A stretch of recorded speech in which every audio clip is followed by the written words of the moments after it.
I was sitting at my grandparents' dining table last Christmas, trying to enjoy what I thought was just another family dinner, when my grandmother casually asked me a question that would destroy everything I thought I knew about my family. Then she said, "Jake, honey, did you like the new house we got you?" I froze mid-bite, a forkful of green bean casserole halfway to my mouth. The taste of butter and almonds suddenly turned to ash. "What house, Grandma?" "I never got any house." The entire room went dead silent. I'm talking about that kind of silence where you can hear the grandfather clock ticking in the next room, where the Christmas carols suddenly seem too loud, where even the winter wind outside sounds like it's holding its breath. My Uncle Jason's fork clattered to his plate like a gunshot, and I watched Aunt Linda's wine glass actually shake in her hand, the red liquid creating tiny ripples that caught the light from the Christmas tree. My cousin Trevor, who had been scrolling on his phone and barely acknowledging anyone all evening, suddenly looked up with this deer in headlights expression, his face going pale under his carefully styled beard. But it was my grandfather's reaction that sent ice-cold chills down my spine. Grandpa Dylan, this 82-year-old man who had survived Vietnam, buried his own son, and seen everything life could throw at him, slowly turned his weathered face toward my uncle. His reading glasses slipped down his nose as I watched confusion melt into suspicion, then into something I had never seen in his eyes before. Pure, cold realization mixed with a rage that made my blood freeze. "Jason," he said in a voice that could cut through steel and shatter glass, each word deliberate and sharp. "What did you do with Jake's inheritance?" All hell broke loose. I mean, complete and utter chaos. Jason started stammering like a guilty child caught with his hand in the cookie jar. "Dad, I can explain. It's not what you think. There's been a misunderstanding." While Linda was practically hyperventilating into her napkin, mascara starting to streak down her cheeks. Trevor was backing toward the door like he was planning his escape route, his chair scraping against the hardwood floor. Everyone was screaming over each other. 20 years of family dynamics exploding in real time, accusations flying like bullets across the table that had hosted countless birthday celebrations and holiday meals. That's when it hit me like a freight train loaded with 20 years of lies. My entire family had been lying to me for years. The question wasn't just what they had lied about, but how deep this deception went, and how long I had been living a completely false version of my own life. If you want to find out how deep this family betrayal goes, make sure you subscribe, because this story is about to get a lot more twisted than a simple misunderstanding about a house. But before we dive deeper, I need to know, have you ever had a moment where you realized someone you trusted completely had been lying to you? Drop your answer in the comments, because what happened next made me question everything I thought I knew about the people I called family.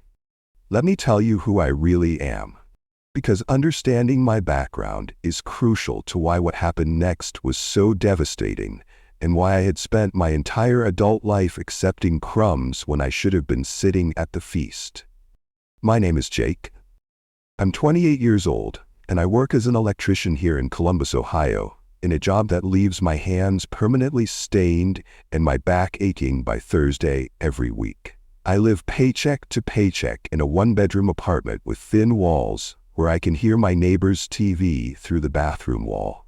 Driving a 2009 Honda Civic that just rolled over 200,000 miles last month. The air conditioning died 2 summers ago and I can't afford to fix it. The paint is peeling like sunburned skin, and I have to pump the brakes twice before they actually grab. But it gets me to work every day, and I'm grateful for that much. I was raised by my mom, Madeline, after my dad was killed in Iraq when I was 8 years old. He was a Marine, Sergeant David Mitchell, and he stepped on an IED while on patrol in Fallujah on a Tuesday morning that changed everything. I barely remember his voice anymore, but I remember the funeral like it was yesterday. The folded flag with its perfect creases, the sound of taps echoing across the cemetery, my mom's black dress that smelled like her perfume mixed with tears, and how my world just completely shattered into a million pieces that I spent the next 20 years trying to put back together. My mom did her best, working double shifts at the diner and cleaning offices at night, but she was 26 years old, widowed, with an 8-year-old son who asked too many questions about why daddy wasn't coming home, and no real support system except for her late husband's parents who lived across town. That's when my grandparents stepped in like guardian angels. Grandpa Dylan and Grandma Helen became my father figures, my anchor, my safe harbor in a world that suddenly felt dangerous and unpredictable. Grandpa Dylan taught me how to throw a curveball in their backyard until my arm ached, how to change a tire on a rainy Saturday when I was 12, how to look a man in the eye when you shake his hand and mean it when you say your word is your bond. They would pick me up every Sunday for dinner in Dylan's old Buick that smelled like Old Spice and peppermints. And for those few precious hours, I felt like I was part of something bigger than just me and my struggling mom counting pennies at the kitchen table. I've always been the quiet type, the observer in the room who notices when someone's smile doesn't reach their eyes or when the conversation suddenly changes when I walk in. I don't like confrontation. It makes my stomach twist and my palms sweat. But I've got what my grandpa calls a steel backbone that shows up when people I love are in trouble. I work hard until my muscles scream. I'm honest even when it costs me, and I never ask for handouts because pride runs deeper than pragmatism in my family. Or at least I thought it did. My Uncle Jason was always the golden boy, the success story we all looked up to. A successful businessman with his own consulting firm, a beautiful house in the suburbs with a 3-car garage and a pool, seemed to have everything figured out, while the rest of us were just trying to keep our heads above water. He was the one who would slip me a 20 when mom wasn't looking and tell me to buy something nice for myself, who helped with my school expenses when things got really tight, the protective uncle who stepped up when my dad couldn't be there to teach me how to drive or give me advice about girls.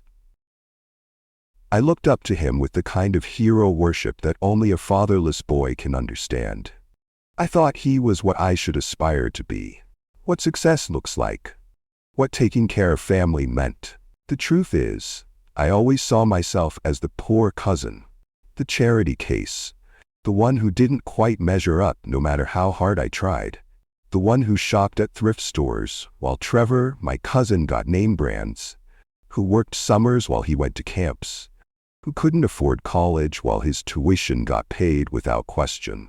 I never expected anything from anyone because I figured I hadn't earned it, that my struggles were just the hand I'd been dealt, and complaining about it would make me ungrateful for what I did have. That was just my place in the family hierarchy, and I accepted it like you accept the weather. Those early years were golden, like something out of a Norman Rockwell painting.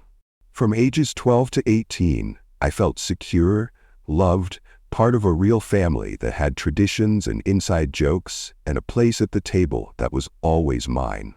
Sunday dinners at Grandpa's house were the highlight of my week, the thing that got me through difficult school days and teenage heartbreak.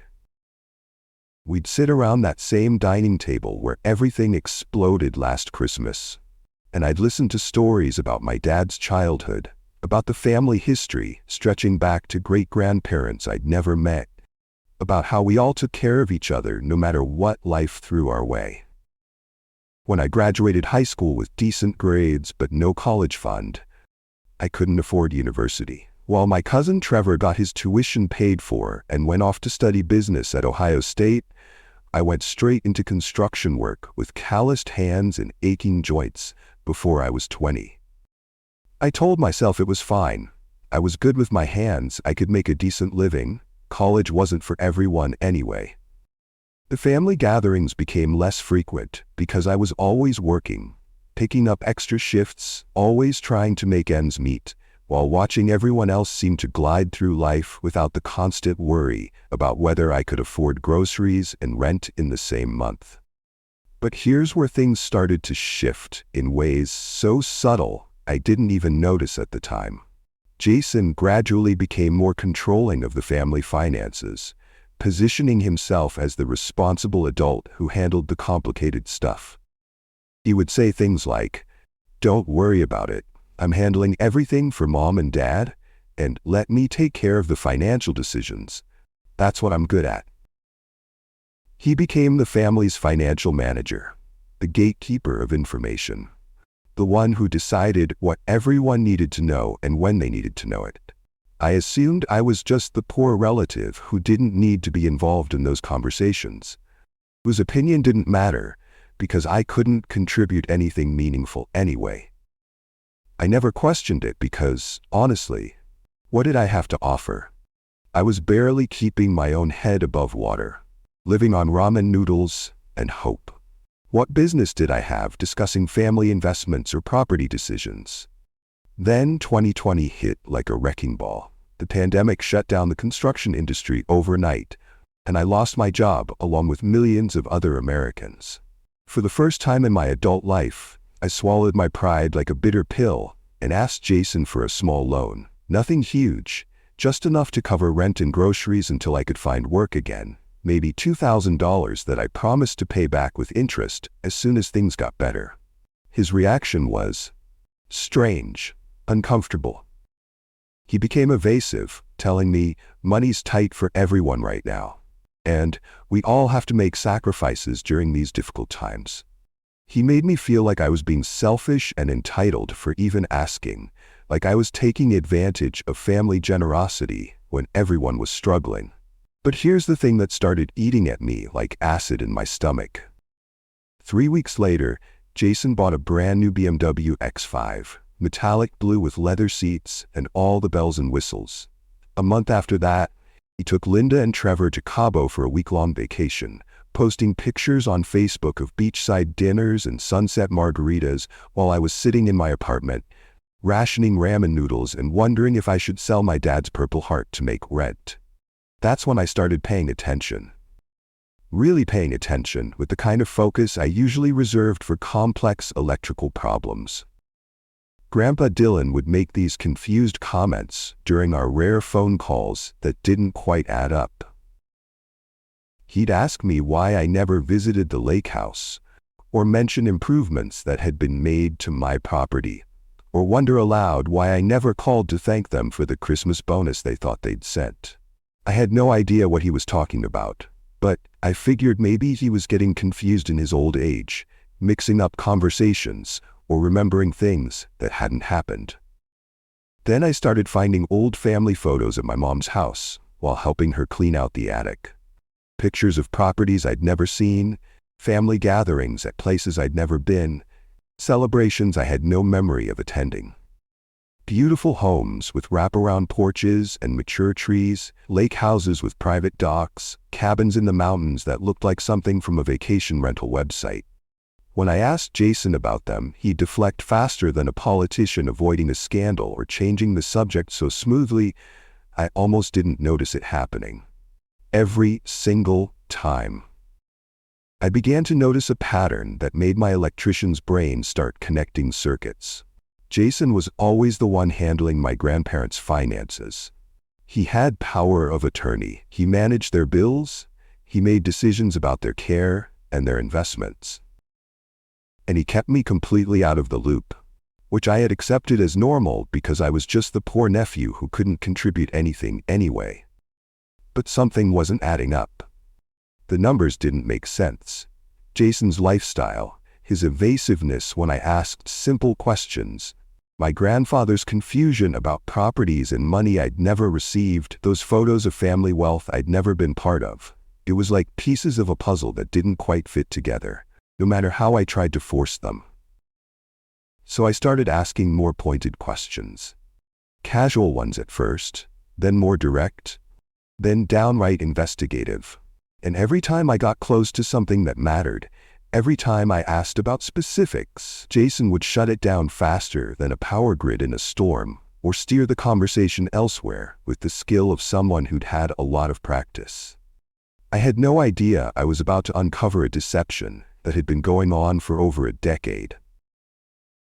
I thought I was just the family's charity case, the one everyone felt sorry for, but tried not to think about too much. I had no clue that I was actually the victim of the most elaborate betrayal imaginable, orchestrated by the one person I trusted most in the world. Christmas 2023 was the first family gathering we'd had in 2 years, and I almost didn't go. Between 60-hour work weeks and just feeling like an outsider looking in through a window at a life I'd never been part of, I had been making excuses to skip family events. My apartment felt safer than facing questions about why I was still single, still renting, still driving a car that belonged in a junkyard. But Grandma Helen called me personally on a Thursday evening, her voice soft and hopeful, and said how much it would mean to her if I came, how she missed seeing my face around her table. How could I say no to that voice, to the woman who had bandaged my scraped knees and taught me how to make her famous chocolate chip cookies? I walked into that dining room expecting another awkward family dinner, where I'd sit quietly in the corner while everyone else talked about their promotions and vacations and accomplishments, where I'd smile and nod and try not to feel like a complete failure by comparison. I never imagined I was walking into the moment that would shatter my entire understanding of my family and rebuild it into something I didn't recognize. The house smelled like Christmas. Pine needles and cinnamon, roasted turkey and Grandma's perfume that she'd been wearing since I was a kid. The dining room was decorated with the same ornaments I'd helped hang as a child. The same red tablecloth with tiny holly leaves that came out every December. Trevor was there with his girlfriend, a blonde named Madison who kept taking selfies with her food.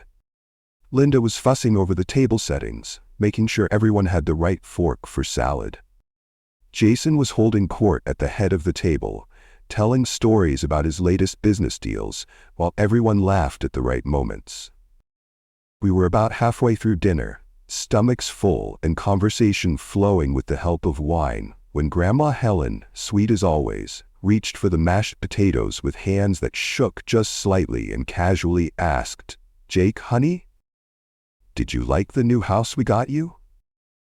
I know it needed some work, but Jason said you were so excited about having your own place. I literally stopped chewing, my jaw frozen mid-bite. The taste of turkey and stuffing turned to sawdust in my mouth. "What house, Grandma?" "I think you might be confused. I never got any house. I live in that little apartment downtown, remember?" The change in the room was instant and electric, like someone had flipped a switch and suddenly everyone was holding their breath. Jason's face went completely white, like someone had just drained all the blood from his body and replaced it with ice water. He started stammering like a guilty teenager. "Mom, you're getting your wires crossed? Jake doesn't have a house, remember?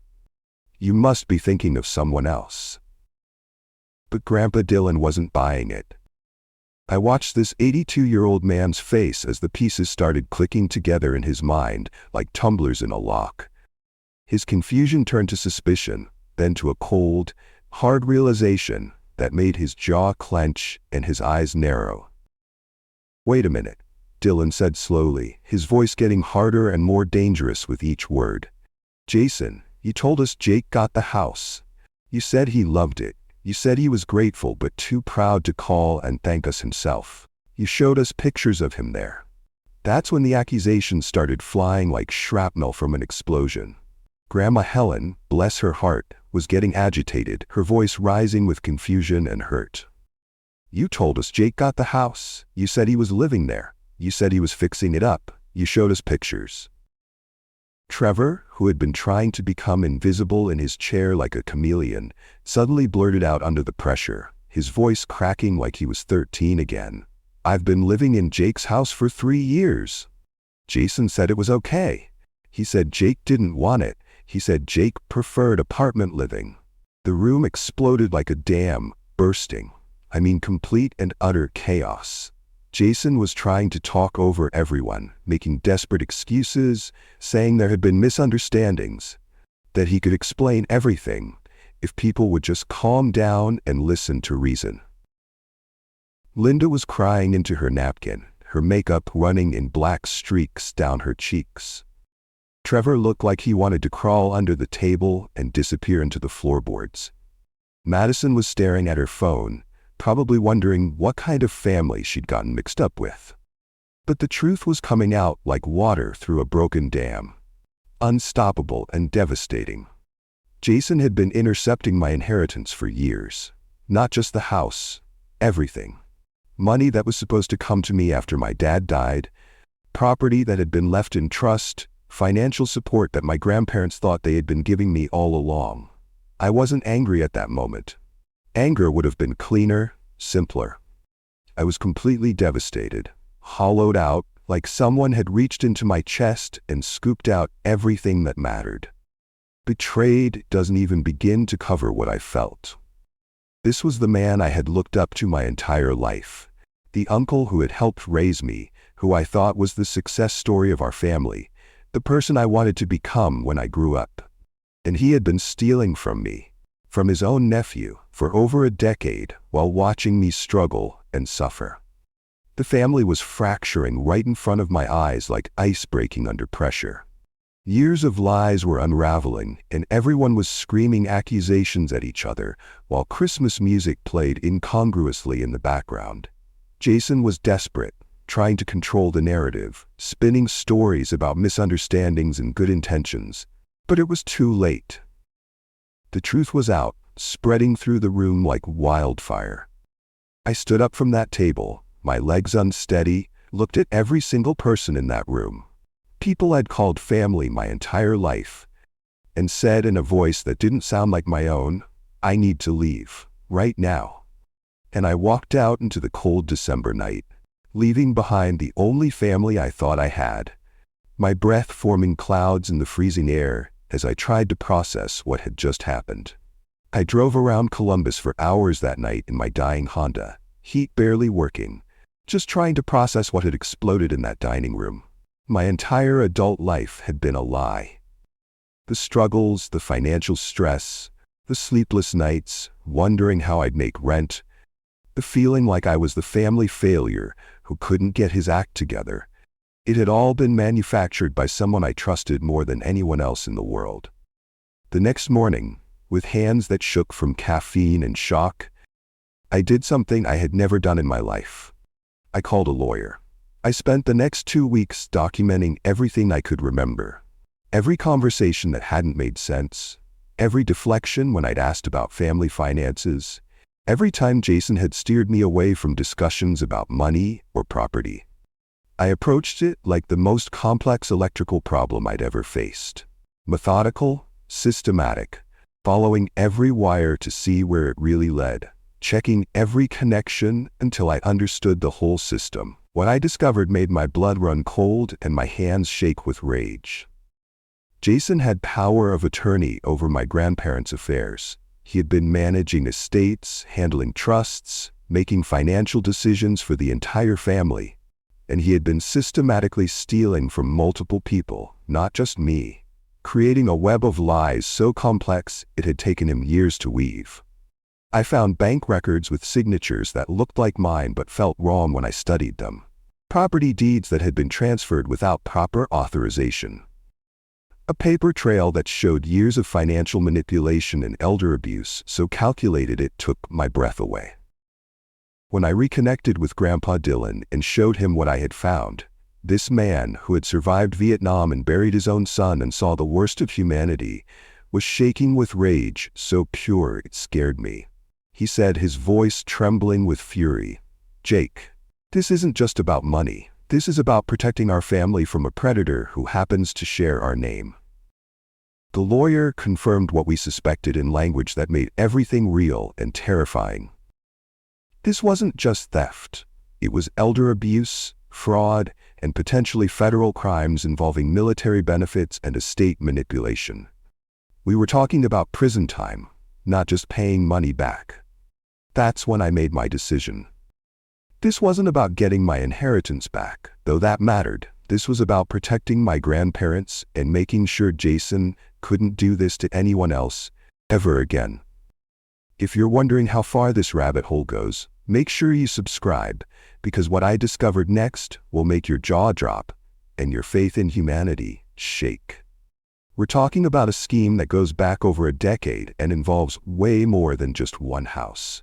But I have to ask, if you discovered a family member had been stealing from you for years while watching you struggle, what would your first move be? Would you confront them directly, or would you gather evidence first like I did? Let me know in the comments, because my next move was about to expose just how deep this betrayal really went. What I uncovered in the following weeks was so much worse than I could have ever imagined. So systematic and cruel that it made me question everything I thought I knew about human nature. This wasn't just about one house or a few $1,000s. Jason had been running an elaborate financial scam against our entire family for over a decade, and I was just the tip of the iceberg. My deceased father's military benefits? Jason had been collecting them since 2005, the year I turned 18.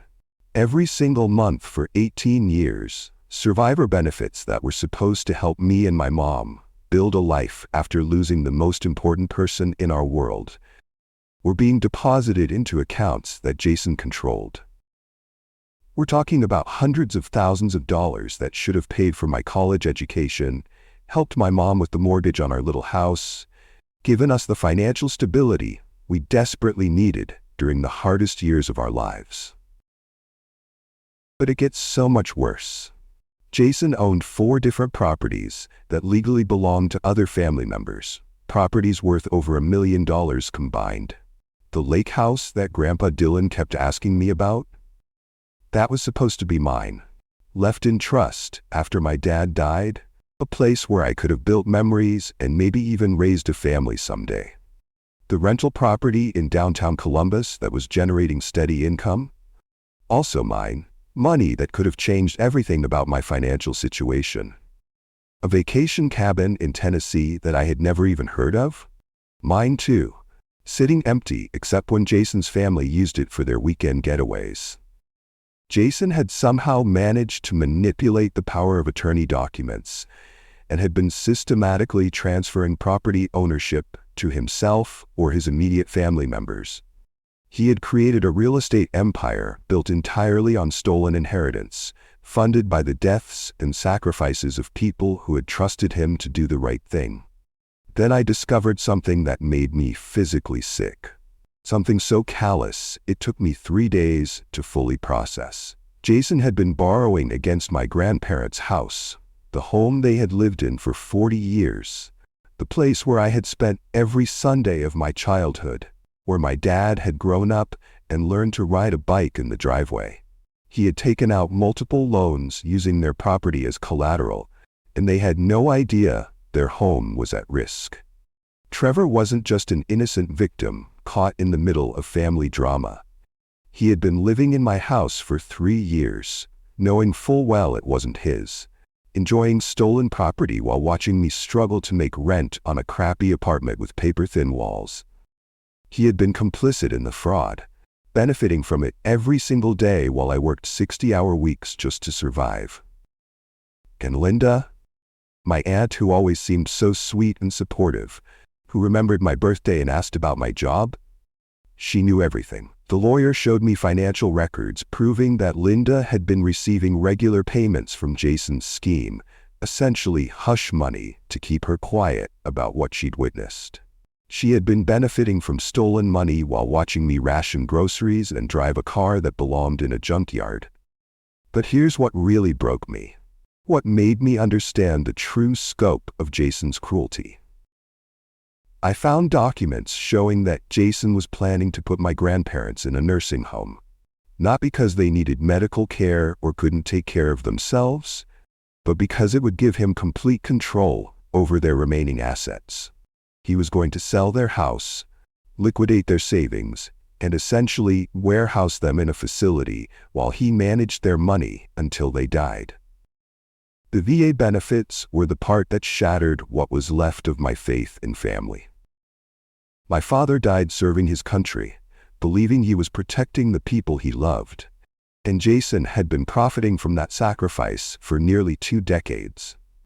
Every month, money that was intended to honor my dad's service and help his family build the life he died protecting was being stolen by his own brother, the person who should have been safeguarding his legacy. I realized that my entire adult financial struggle had been completely manufactured, orchestrated by someone who watched me suffer and never flinched. All those years of living paycheck to paycheck, all the stress of not being able to afford basic things like healthcare or car repairs, all the shame of feeling like the family failure who couldn't get his life together, it was all because Jason had been systematically stealing the resources that were supposed to help me build a future. The stakes couldn't have been higher, and the clock was ticking. If I didn't act fast, my grandparents were going to lose their home and their independence. Jason was going to continue monetizing my father's death while I struggled to afford groceries. And who knows how many other family members might become victims of his increasingly bold schemes. That's when I decided it was time to end this nightmare. But I wasn't going to confront Jason directly, like some angry kid throwing a tantrum. I was going to be smart about it. Strategic, methodical. I was going to use every skill I'd learned as an electrician about following problems to their source and fixing them permanently. 3 weeks after discovering the full scope of the fraud, after sleepless nights and careful planning, I called a family meeting. I told everyone I wanted to work things out and find a way for us to move forward as a family, that I didn't want this misunderstanding to tear us apart. Jason was practically giddy when he got the call, his voice bright with relief. He thought he had manipulated his way out of trouble, that he could talk his way through this, like he had everything else in his charmed life. We met at my grandparents' house, the same place where we used to have those innocent Sunday dinners, where I'd learned what family was supposed to mean. Jason walked in confident, probably thinking he was about to smooth over another family dispute with his practiced charm and carefully crafted excuses. I had spent weeks preparing for this moment like a general planning the most important battle of his life.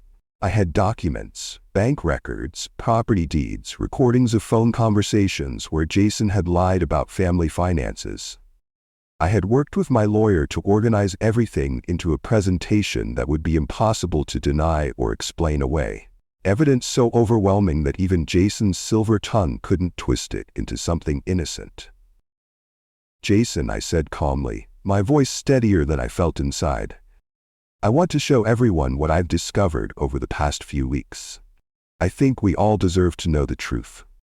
I started laying out the evidence methodically, piece by piece, like building an electrical circuit that would illuminate everything. The forged signatures that handwriting experts had analyzed. The transferred properties with dates that didn't match Jason's stories. The stolen VA benefits with deposit records going back 18 years. The loans against my grandparents' house that they'd never authorized. With each document I presented, I watched Jason's confidence crumble like a house of cards in a strong wind. His face went from confident to concerned to panicked to desperate as the weight of evidence mounted. First came denial, delivered with the smooth confidence of a practiced liar. "Jake, you're misunderstanding these documents. This is all legitimate family financial management. I've been protecting everyone's interests." Then came anger, sharp and defensive. "How dare you go behind my back and hire lawyers? You're tearing this family apart with these ridiculous accusations." Finally came desperate bargaining, the last resort of someone watching their world collapse. Okay, maybe there were some mistakes, some miscommunications, but we can work this out. We're family. We don't need to involve outsiders in our private business." That's when I revealed my ace in the hole, the moment I'd been building toward for weeks. "Jason, the police and federal investigators have been working with me for the past 2 weeks. They're particularly interested in the VA benefit fraud, since stealing from military families is a federal crime that carries serious prison time." The color drained from his face like water down a drain as officers walked through the front door. The same door I'd walked through as a child, excited for Sunday dinner and family time. Jason and Trevor were arrested on charges of elder abuse, fraud, theft, and federal crimes related to military benefits. Trevor was sobbing as they put him in handcuffs, finally understanding that his free ride was over and real consequences were coming. Linda was given a choice that would define the rest of her life: cooperate with the investigation and potentially avoid charges, or go down with Jason as an accomplice. She didn't hesitate for even a second.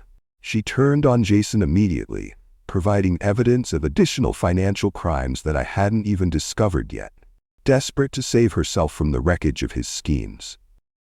My grandparents were heartbroken, but grateful, torn between grief for the family they thought they had and relief that the truth was finally out. Grandpa Dylan looked at me with tears in his eyes and said in a voice thick with emotion, "Jake, your father would be so proud of you for protecting this family. You're the man he raised you to be."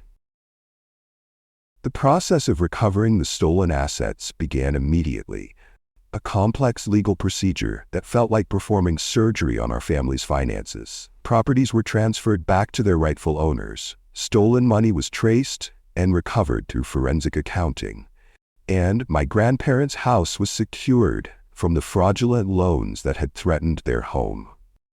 After 18 years of manufactured struggle, after being made to feel like the family failure who couldn't get his act together, after watching my mother work 3 jobs while benefits that could have helped us were being stolen by someone we trusted, finally, everything made sense. My father hadn't died for nothing. His sacrifice had meant something profound, and the benefits intended to honor that sacrifice were finally going to the family he died protecting. Justice wasn't just served, it was delivered with the precision and finality of someone who had learned that sometimes the people who hurt you most are the ones wearing the mask of family. The legal system moved faster than I expected, probably because federal crimes involving military benefits get special attention from prosecutors who don't take kindly to people stealing from Gold Star families. Jason was sentenced to 8 years in federal prison and ordered to pay full restitution for everything he had stolen, including interest and penalties that doubled the amount. Trevor got 3 years in community service. But honestly, I think the shame and embarrassment of being known in our small community as someone who stole from his own family hit him harder than any jail time could have. The property recovery was like getting pieces of my life back that I never knew were missing. Like finding photographs of a childhood I'd forgotten.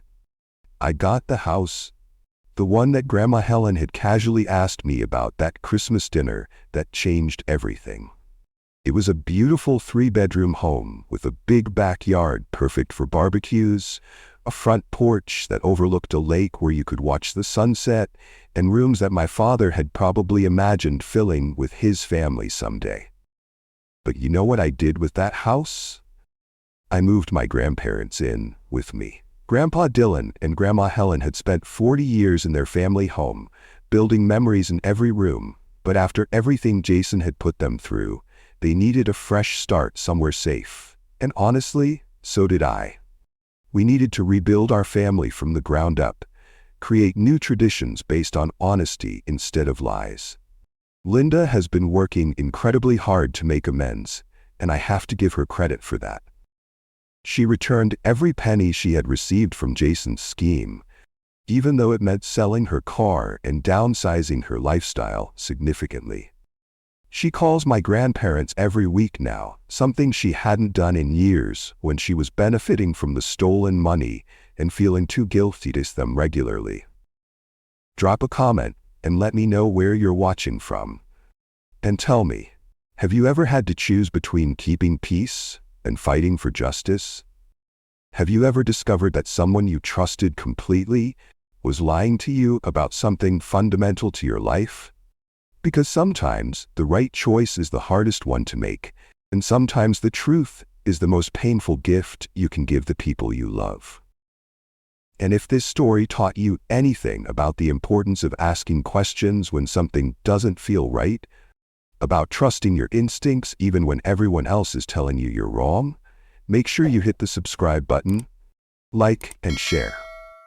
Thanks for staying with me through this journey. Some stories are hard to tell because they force you to relive painful moments, to examine betrayals that cut deep, and change everything about how you see the world.